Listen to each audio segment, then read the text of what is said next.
Otro tema que influye muchísimo es la personalidad. Esto daría para horas y me encanta, es un tema que me apasiona, Teresa lo sabe, pero mi gran lucha en el mundo de la psiquiatría, vengo de abuelo psiquiatra, padre psiquiatra, tío psiquiatra, tía psiquiatra, primo psiquiatra, una de mis grandes luchas es que no puede ser que uno vaya al psiquiatra y que te den una pastilla. No puede ser, porque no puede depender todo de una pastilla. Hay más, hay muchísimo más. Y en mi tesis doctoral fue 500 pacientes que venían por ansiedad y depresión y mirar el porcentaje de los que tenían trastornos de personalidad o rasgos de personalidad anómalos. ¿Y qué es lo que vimos? Que cuando trabajas la personalidad, el estado de ánimo se mejora. Yo siempre les hago a mis pacientes un esquema que es desde donde radico mi terapia, que yo le llamo el esquema de personalidad. Imaginémonos que viene Blanca, que es una chica tímida, que le da muchas vueltas a las cosas y que es una persona muy sensible. Y esta es Blanca. Y Blanca, ante el estrés, le pasan una serie de cosas. Entonces Blanca, como es muy tímida, cuando está estresada se bloquea. Blanca, que le da muchas vueltas a las cosas, cuando está estresada, entra en pensamientos en bucle. Si hice, si no hice, si fui, si no fui, si le contesté, no le contesté. Blanca, que es muy sensible, cuando está bajo factores de estrés, se convierte en una persona profundamente vulnerable. Ahora estoy bien, ahora estoy mal, ahora estoy ansioso, ahora estoy triste.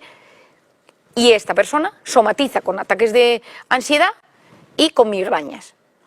¿Y cuáles son los factores de estrés de Blanca? Ver a su exnovio, ver que su cuenta corriente no llega a fin de mes y pensar, por ejemplo, que tiene que ver a su jefe todos los días en el trabajo porque es un tío muy autoritario y que la trata mal. Entonces, cuando tú tienes este esquema hecho, tú te das cuenta que esta persona no depende de orfidales y de tratamientos para las migrañas. Si tú le desactivas sus factores de estrés y tú le ayudas a gestionar su personalidad, esto disminuye. Entonces, el problema que tenemos hoy en día es que como no da tiempo, yo entiendo que no da tiempo porque las consultas no dan tiempo, vamos a base de pastilla, cuando lo que radica en el fondo son o muchos factores de estrés o una personalidad que está dañada por algo, porque tiene su sensibilidad, y que es el segundo libro, Encuentra tu persona vitamina, que yo creo que para los pediatras va a ser el gran libro, no es por anunciarlo, pero trata sobre la infancia, las heridas emocionales de la infancia, la repercusión que tienen en la edad adulta a la hora de elegir pareja, de estar en un equipo de trabajo, de relacionarse con amigos, de gestionar la vida emocional. Y cómo desarticular las heridas de la infancia o las heridas que uno trae. Entonces, el problema es que hoy en día, pues uno tiene heridas. Yo estoy convencido que dentro de unos años en psiquiatría trabajaré las heridas emocionales de la pandemia. Estoy convencido que los niños, yo lancé un mensaje de optimismo cuando empezó la pandemia, la neuroplasticidad cerebral de los niños, y que no nos preocupáramos porque para mí la clave era que los niños no se morían, entre comillas, que es decir, que los niños menos con Kawasaki y no creo que nada más, no se mueren o con muy vulnerables, porque yo creo que hubiéramos tenido otra pandemia si los niños hubieran empezado a morir. O sea, yo siempre dije que esta pandemia era terrible, pero había un tema que no entendemos bien, que es que los niños, gracias a Dios, no se mueren. Creo que si se hubieran muerto, esto habría sido el gran drama de la historia de la humanidad. O sea, aquí estaríamos hablando de otra historia completamente distinta. Esto ha sido terrible, pero los niños se han salvado de la quema y me parece que esto es clave. Por lo tanto, ese estado de ánimo que yo tengo que también analizar el mío y cada uno el suyo, decir, estoy bien, estoy angustiado, estoy triste, estoy cansado, estoy frustrado, estoy ilusionado, estoy que no sé ni cómo estoy, porque no me doy tiempo ni para saber cómo estoy.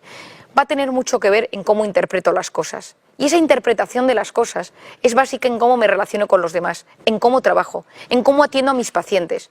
Por eso es tan importante cuidarse. Y el último punto, es un punto que yo añado siempre a la interpretación de las cosas, que nace de una zona del cerebro que está aquí, en el hipotálamo, en la hipófisis, que se denomina el sistema reticular activador ascendente. Tiene un nombre terrible, como tantas zonas del cuerpo que nunca pensaron en ser famosas, y que cuando yo lo descubrí, no lo he descubierto yo por supuesto, pero cuando yo descubrí las funciones que esto tenía y cómo poder compartirlo con la gente, me pareció brutal. Todos nosotros percibimos constantemente varios millones de bits de información que nos llegan a los sentidos. Pero solo nos quedamos con algunos, no nos quedamos con todo. Uno va por la calle y se queda con cositas, consciente unas, inconsciente otras. El sistema reticular es el que filtra. Es decir, ¿a quién no le ha pasado que se queda embarazada y empieza a ver carritos de bebé? El que se quiere comprar un coche y de repente ese coche lo tiene todo Madrid. El que busca alquilar un piso y de repente se alquila toda su calle. Porque son cosas que estaban ahí, pero tu cerebro no las prestaba atención. Por eso se dice que lo que el corazón desea de verdad, la mente se lo acaba mostrando. Y en un mundo donde hay una crisis de atención brutal, donde el gran problema que tenemos hoy en día es que hay un problema de atención, derivado de muchos asuntos por la pantalla, que se ha incrementado con el COVID, volver a prestar atención a lo que nos importa tiene muchísima importancia. Es decir, en esta vida lo que realmente nos hace felices es lo que ahí sucede en la vida real. La vida virtual va a base de gratificaciones instantáneas. Son esos chispazos de dopamina tan adictivos, van por el mismo circuito que van por el mismo circuito que las adicciones. Por eso a día de hoy tratamos, o yo al menos trato, las adicciones a las redes sociales, a la pornografía y a los videojuegos con la misma medicación que tratamos la cocaína, la adicción a la cocaína. Pero lo importante es aprender a conectar con la vida real. Y para conectar con la vida real le tienes que dar motivos a tu cerebro para que encuentre esas ilusiones que tú tienes. Si tú quieres encontrar un trabajo nuevo, si te quieres apuntar a un curso de pintura, si lo que quieres es irte de vacaciones a un sitio en particular, si te quieres encontrar con alguien, si quieres que te suceda alguna cosa, tienes que visualizarlo. Yo sé que parece mágico, pero no es porque vaya a aparecer por arte de magia, sino que tu cerebro va a hacer todo lo posible, porque si eso está cerca de ti, lo veas. Es decir, si tú quieres que algo te suceda, tu cerebro se empieza a ilusionar y hay un cambio, hay neurogénesis en el cerebro. Yo cuando estudié medicina, y supongo como todos vosotros que estáis aquí, no había manera de generar nuevas neuronas en el cerebro. Eran las que tenías y encima se iban muriendo, o sea, un drama. Ahora sabemos que hay ciertas cosas que potencian la neurogénesis y una de ellas es la ilusión, la pasión. Cuando uno utiliza la pasión en la vida, se activan, hay una neurogénesis desde el hipocampo y aparecen nuevas neuronas. Oye, qué buena noticia, porque al menos hoy, que todo es malas noticias, saber que hay una manera que con mi actitud en la vida yo puedo mejorar mi cerebro, esto me parece brutal. Y una de ellas es la actitud que yo tengo ante la vida. Esa actitud está determinada por dos aspectos. Uno es mi voz interior, cómo me trato, que ahora hablaré de ella, y la otra es mi sistema reticular activador ascendente, que a vosotros médicos os dejo el nombre entero. Cuando lo hablo en la prensa digo el sistema reticular porque no dan para más en el sentido de que se queden con los datos. Este sistema reticular activador ascendente, de todo lo que hay, me va mostrando lo que me gusta. Yo he contado en muchas ocasiones una anécdota, si yo cuento una anécdota light, que me sucedió hace unos años. Estaba yo en consulta con una paciente que tiene un TOC. Tiene un trastorno obsesivo compulsivo, pero tiene un TOC obsesivo de cosas con las que se queda muy enganchada y no hay forma de deshacerle de ello. Y entonces, esta paciente ya está muchísimo mejor, pero de vez en cuando viene con una obsesión concreta. Pues me he obsesionado con los coches. Entonces, de repente se compra todas las revistas de coches, se lee todo de coches, se compra varios coches, luego los tiene que devolver porque el dinero, el marido se enfada y tal. Pero tiene como obsesiones con cosas. Y ese día vino que se había enganchado una serie, que es Anatomía de Grey, que no sé si o habéis visto todos o no ha visto ninguno, donde el médico, el neurocirujano guapo, el Dr. Shepard, se había enamorado de él, que era el hombre de su vida. Se había puesto en la carcasa su foto, venía con una carpeta llena de fotos de él y venía a contarme por qué Dr. Shepard, Patrick Dempsey, en la vida real, era el hombre de su vida. Y entonces Marian, y entonces que no lo puedo, y entonces he visto, y entonces esta fue su infancia. He seguido en Instagram a un tío que le sigue, que creo que es su amigo, al que le he mandado un mensaje. O sea, muy mal en el sentido, se le había ido de las manos. Entonces, cuando llevábamos media hora hablando de Patrick Dempsey, le digo, se acabó. Empezamos a desarticular a Patrick Dempsey. Dame la carcasa del móvil, rompemos tal. Y entonces, en una libreta que ya apunta sus pautas, esto no, apuntamos un esquema y tal y cual. Se va de la consulta y entonces veo que el siguiente paciente se retrasaba y me voy a la farmacia a comprar unas cosas que necesitaba, y cuando vuelvo de la farmacia, yo trabajo en Serrano, en la calle Serrano, voy bajando por la calle Serrano y veo a un tipo con gorra, me fijo y veo que es Patrick Dempsey. Digo, no es real, es imposible, no puede ser, no existe ninguna posibilidad de que esto sea real. Le digo, ¿es usted Patrick Dempsey? Me dice, sí. Digo, no es cierto, no es cierto. Me dice, ¿por qué? Digo, claro, ¿qué le ibas a contar? Que tienes una paciente con TOC obsesionada con él y acabas de hacer una terapia de media hora. Le digo, no, me ha parecido curioso, justo el otro día me hablaron de ti. Nada, una cosa, porque no sabía cómo seguir la conversación. Y él, encantador, me dice, voy a un restaurante que he quedado, ¿sabes? Entonces me dice el restaurante, le digo, vale, segunda calle a la izquierda, tal, y me hace una dedicatoria en la factura de la farmacia que pone para un médico de verdad y un médico de mentira. Entonces subo a la consulta, llamo a la paciente y le digo, ¿sabes qué? Tira las pautas y vete al restaurante que ahí lo tienes. Digo, o sea, chico, ya que está, vete para allá, ¿no? Y entonces me siento en mi despacho y digo, ¿qué acaba de pasar? Me asusté un poco, pero me di cuenta de una cosa. Si yo no hubiera hablado de Patrick Dempsey media hora, jamás me habría dado cuenta que era él. Y sé quién es, es decir, que le he visto en alguna película, en alguna serie. Porque Patrick Dempsey no está en mi primer millón de prioridades. Entonces, nunca le habría visto. Habría pasado y nunca me habría visto. Pues esto sucede constantemente. Nuestro cerebro está deseando mostrarnos cosas, pero como no le metemos ilusiones, no nos enseña nada. Entonces, ¿qué te acaba diciendo? La pantalla, la gratificación rápida, el like, el Instagram, la compra, el marca, lo que sea, cada uno lo que quiera. El YouTube, el vídeo, el TikTok, es decir, cosas profundamente lights y superficiales que me dan ese chispazo de dopamina, que por supuesto no tiene nada que ver con encontrarse con Patrick Dempsey si eres su fan número 1, pero que como no le traigo ilusiones y metas, me acabo sirviendo pues de eso, de esas migajas dopaminérgicas que vienen de las pequeñas adicciones del día a día. Que no digo que sean malas las pantallas, digo que están sustituyendo a lo que realmente es importante, porque lo realmente importante está en la vida real, que es el amor a mis padres, a mi pareja, a mis hijos, a mi marido, a mi mujer, y el trabajo hecho con ilusión. Son las dos únicas cosas en esta vida que realmente nos hacen felices. Y son dos cosas que tienen cero de gratificación instantánea. Requieren tiempo, esfuerzo, un día va bien, dos va mal, un día me sale... Pero esto es la vida.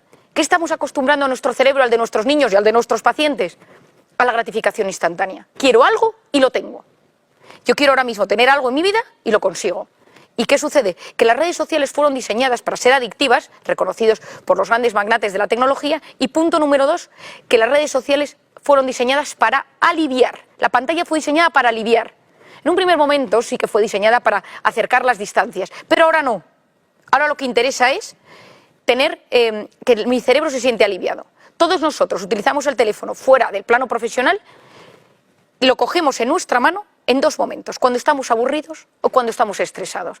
Uno está en la parada del autobús o uno le están contando un rollo que no le interesa y coge el teléfono. Uno está peleándose con alguien o nota que tiene una consulta muy tensa con un paciente y lo primero que hace al irse el paciente es abrir WhatsApp, Instagram o la red social que quiera, porque está diseñado para aliviar. Esto en los jóvenes, aprovecho porque vosotros tenéis pacientes y si en algún momento os ayuda con los adolescentes, el momento de mayor vulnerabilidad del cerebro del niño es la adolescencia, porque hay una poda neuronal brutal y se están generando, junto con las hormonas, muchísimos cambios a nivel neurológico. ¿Qué sucede?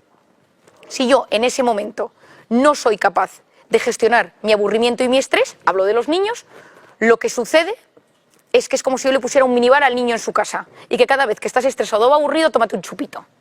Y esto es lo que estamos generando. Por eso, la gestión de las pantallas en los adolescentes ahora mismo es clave. ¿Por qué? Porque lo que en el adolescente entra como vía de escape cuando tiene 9, 10, 11, 12, 13, 14, 15 años, la adolescencia ahora, bueno, hay gente adolescente a los 45, pero ya me entendéis, de los 9 a los 14, en esa edad, o a los 16, lo que sea su vía de escape, el cerebro lo guarda y cuando tiene 45, esa será su vía de escape. Y el aumento de pornografía ha sido brutal. Y una de las cosas que más he recriminado es que la mayor plataforma de pornografía, una de las mayores plataformas de pornografía del mundo, Pornhub, puso sus contenidos gratis durante la pandemia. O sea, es que es gravísimo.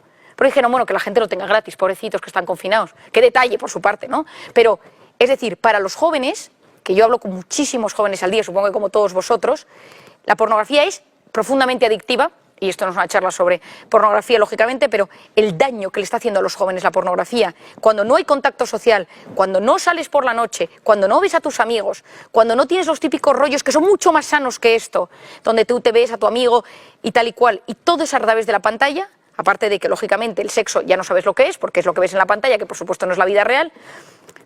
Si alguno me sigue sabe perfectamente que yo hablo mucho de estos temas porque parte de mi labor antes de empezar de psiquiatra fue sacando niñas de la prostitución infantil en Camboya y he trabajado muchísimo a nivel de la pornografía, tengo muchas actrices porno en mi consulta y prostitutas, entonces es gente a la que he cuidado un montón, que trabajo mucho con ellos y conozco muy bien ese mundo y me preocupa profundamente la deriva tan tóxica que esto está gestionando. Pero bueno, corteza prefrontal y sistema reticular. Corteza prefrontal para prestar atención a lo que es importante. ¿Qué creo yo que necesitamos hoy en día? Lo primero, recuperar la ilusión. Hay que recuperarla. Esto ha sido un palo, lo hemos pasado fatal, unos estaremos mejor y otros peor, pero esto nos ha cansado. Lo segundo es hacer un diagnóstico personal.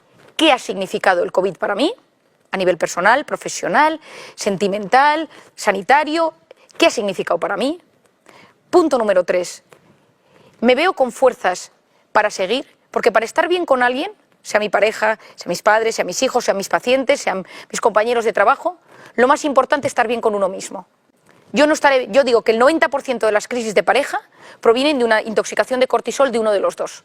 Es decir, yo me intoxico de cortisol y empiezo a hacerle la vida desagradable al de enfrente porque no puedo ni conmigo mismo. Que hagamos un diagnóstico de cómo estamos y que no pasa nada, o sea, al revés, que nos cuidemos. ¿Quién baja el cortisol? La oxitocina. Y aquí os cuento el primer capítulo de mi libro, del segundo libro, que fue cuando nació mi tercer hijo, fue un parto muy traumático y lo pasé muy mal y le daba el pecho y entonces hubo un lanzamiento de un fármaco en Madrid. Y entonces al Madrid antiguo me fui en coche rápidamente porque era entre tomas. Dejé el coche aparcado, tengo un Golf pequeño antiguo, en un parking perdido de mala muerte por el centro de Madrid, en la planta -3, salí corriendo, llegué, escuché la conferencia y me volví a casa, porque la chica que cuidaba del niño me avisó que el niño ya empezaba a tener hambre. Entonces cuando llegué al parking, de repente iba a la -3, las luces se apagaron, parece un poco así como de película, y entonces vi a un tío con mala pinta, me empezó a subir el cortisol, el tío me dijo, deme su móvil, sus llaves, su coche, yo creo que debió pensar, porque iba con tacones como sin poco mona, que era otro coche, mi coche, que no era el Golf, y entonces le dije, no, que ese es mi coche, que me dé todo lo suyo, y yo, que no soy para nada así, me subí de repente al coche, arranqué como si yo de repente fuera no se sabe bien quién, marcha atrás y el coche para arriba y este empezó a correr detrás de mí en una moto, bueno, una cosa como terrible. Empezó a subir, yo sabía que me había subido el cortisol, taquipnea, taquicardia, o era plenamente consciente de mi cuadro fisiológico, ahora no sabía qué hacer. Digo, parece mentira, has dado más de 500 charlas sobre este asunto y tú no te sabes relajar. Entonces, saliendo del parking, con la barrera, apretando, salí corriendo y por la Castellana, como Fittipaldi, o sea, una cosa, y llamé a mi marido, que me casi, digo, pero bueno, y me dice, ¿pero te han hecho algo? Y yo no podía hablar, yo estoy bien, lo único que decía, estoy bien, pero no podía hablar. Intoxicación de cortisol en estado puro. Subo a mi casa, dejo el parking, subo en el ascensor y la chica tiene el bebé en brazos, me lo da, así en la mano, lo cojo, mi marido estaba llegando de trabajar y entra mi marido a los 2 minutos. ¿Cómo estás? Y empiezo yo de este porte. Pues bien, es que no sabes lo que me ha pasado. He salido del parking y me dice mi marido, ¿qué te has tomado? Que dice, acabo de hablar contigo hace 5 minutos y digo, tienes toda la razón. ¿Qué ha pasado? Digo, no me he tomado nada, no he respirado, no he hecho nada extraño. Digo, y esto debería aguantar en el cerebro 1 hora más, y luego la bajada de 6 horas. Y entonces miro al bebé y digo, ¿y si la oxitocina bajara el cortisol? Entonces me empecé a poner nerviosa. Cogí el teléfono, oxitocina, cortisol, tal, empecé a buscar, y efectivamente, la estimulación de oxitocina baja el cortisol. Y entonces ahí sale mi segundo libro, que es una oda a la oxitocina. Y cuando había empezado a escribir la oxitocina, los abrazos, los contactos, llega el COVID. Digo, no será posible el COVID ahora, en mi momento de la oxitocina. Entonces digo, me tengo que reinventar con la oxitocina y el COVID y los abrazos. Entonces, hay que abrazar 8 veces al día. Busquémonos las soluciones. Con mascarillas y mascarilla, con escafandra, sin escafandra, o al que tienes en casa que ya es tu núcleo burbuja. Porque cada vez que abrazamos nos baja el cortisol. Cada vez que nos tocan, baja el cortisol. ¿Cómo estimulamos la oxitocina? Masajes. Si no puedo, ir a que me hagan un masaje. Automasaje. Que me abracen, que me sonrían. Sé que estoy diciendo todas las cosas que no se pueden hacer, pero ya me entendéis, ¿vale? O sea, que decir, que esto no se saque de contexto, pero es fundamental estimular la oxitocina. Lo que necesita el siglo XXI, el 2021, es oxitocina. Y hay que segregarla como podamos. La sonrisa, la risa, entonces, a distancia reírnos a carcajadas. O sea, yo a veces hago reuniones en un jardín a reírse. Hay que generar oxitocina para bajar el cortisol. Y que seamos conscientes de que al no ver a la gente sonreír por la calle, hemos cambiado nuestros rasgos faciales. Y luego, pensamientos. Decía la voz interior, que voy a hacer un último apunte. Estos son los minutos que me quedan, sí, ¿no? Vale. Entonces voy aquí que no paro de hablar. Que nuestra voz interior, todos la tenemos. Y va comentando la jugada. Has engordado, tu marido no te hace caso, uy, mira esta que insoportable es, esta que mona, este que tonto, este que listo, este cuánto dinero tiene, uy, qué coche, y cómo se lo ha comprado, y dónde ha sacado el dinero, pum, pum. Todo el día. Eso al on. Y es una voz que va comentando la jugada. Bueno, pues hoy en día sabemos que esa voz interior tiene un impacto directo, incluso a nivel de los telómeros, en tiempo real. Es decir, los telómeros, los capuchones de los cromosomas, que yo hice un estudio hace un par de años, que medía los telómeros a mis pacientes cuando llegaban a consulta y un año después, para ver, con una terapia integral, si conseguíamos alargar los telómeros. El recorte de telómeros con el COVID ha sido terrible. Ya hay estudios de cómo están los telómeros a día de hoy en la población. Pero el caso es que esa voz interior tiene que servir para apoyarme y no para hundirme. Cuidado con el autoboicot que me lleva a fracasar antes de haber empezado algo. Que haga yo un diagnóstico de mi voz interior. En mi segundo libro explico de dónde se origina la voz interior, porque me he pasado años intentando entender dónde nace esa voz. Esa voz, eres culpable, no lo vas a conseguir, lo haces fatal, nadie te hace caso, nadie te quiere, nunca tendrás hijos, ¿por qué ganas tan poco dinero? Esa voz interior que nos machaca muchas veces. ¿De dónde viene, no? En el segundo libro explico una teoría que yo he pensado, pero que estoy muy segura de ella, que lo llamo la grabadora. Que cuando somos niños, un día nacemos y nos dan al play, a esas cassettes, en el libro no he hablado de las cassettes porque nadie entiende lo de las cassettes, pero esas cassettes que le dabas al on y empezabas a grabar todo lo que tú decías y luego le das al play y te escuchabas. Pues nuestra infancia es como una grabadora. Un día empezamos a grabar y ¿qué se graba? Cómo se hablaban mis padres entre ellos, cómo hablaban de mí y cómo me hablaban a mí. Y con padres digo profesores o gente del círculo. Y un día esa grabadora pone stop, sale el play y esa es tu voz interior. No lo vas a conseguir, no estoy orgulloso de ti, para que lo intentas que no puedes, pum pum, y hay que desarticularla, ¿no? Pero ser conscientes de ello ya es un primer paso para desarticularla. La siguiente es hacer ejercicio y conectar con la naturaleza. Yo creo que los médicos más que nadie necesitamos esas vías de escape. Yo lo he dicho en muchas conferencias y en sesiones a médicos y a sanitarios, necesitamos esa vía de escape y lo que yo llamo tener una persona vitamina. La persona vitamina es la que te segrega oxitocina cuando la ves. La persona tóxica es la que te segrega cortisol cuando la ves o cuando piensas en ella. De repente, un pico de cortisol porque acabo de acordarme de mi suegra y te ha subido el cortisol solo con acordarte de ella. Y la persona vitamina es la que consigue subirte la oxitocina. Que tengamos personas vitamina y que seamos personas vitamina. Y ya para terminar, yo creo que para hacer un pequeño resumen, primero no sentirnos culpables si estamos mal, si estamos tristes, apesadumbrados, hartos, fatigados de la fatiga pandémica, tristes, desilusionados. Es decir, es normal. Ver hasta qué punto es lo normal o hasta qué punto se me está yendo de las manos a algo que el descuido, la alimentación, mi cuerpo, mi mente se me ha ido un poquito de las manos. Lo segundo, hacer un diagnóstico de qué ha significado el COVID para mí. Tercero, qué me ilusiona a día de hoy y qué motivos le voy a dar a mi sistema reticular activador ascendente para que le pasen cosas buenas. Es decir, darle motivos. O sea, qué me ilusiona ahora a ver si mi sistema reticular El otro día me pasó una anécdota y es que mi marido me puso una serie de televisión y que me encantó. Y entonces digo, uy, qué curioso que nadie me haya hablado de esta serie nunca. Porque a mí la gente en consulta, todo el mundo te cuenta sus cosas y una de ellas es las series que ve. Y al día siguiente estoy en la parada del autobús y de repente en la marquesina de la parada del autobús un anuncio de la serie. Y digo, anda, yo ya de esto lo sé, si no hubiera pensado que un tío ha venido a ponerla, porque claro, yo lo he dicho, y el autobús que llegó a recogerme tenía en la marquesina la serie de televisión. Yo porque ya sé que es el sistema reticular, pero otro se asusta, ¿no? Dice, oye, alguien está haciendo pues el show de Truman, una cosa conspiratoria. Probar a activarlo. Es muy entretenido, te empiezan a pasar cosas, te das cuenta que tu cerebro lo tenías apagado en muchas ocasiones, que no le estabas haciendo caso, y luego finalmente buscar esas personas vitamina. Es decir, dejarnos querer por los que nos quieren, volver a retomar contacto, vernos con distancia, con lo que podamos, como se pueda, con las condiciones que se puedan, vacunados sin vacunar, con mascarillas, con PCRs, pero que hagamos por vernos. Hay que volver a tratarnos. El ser humano está diseñado para tratarse. En el libro he leído 3 libros sobre la oxitocina durante estos 2 años para escribir el mío. Tengo un exceso de información sobre los receptores de la piel, sobre cómo la oxitocina influye en cómo te tocaron en la infancia, en cómo tocas en la edad adulta, que no os voy a contar ahora porque sería un rollo, pero que no da la vida. Pero es cierto que nuestra piel, nuestro organismo y nuestra mente necesitan ser tocados. Entonces, soy consciente de las limitaciones tan inmensas por la pandemia, pero no podemos seguir así.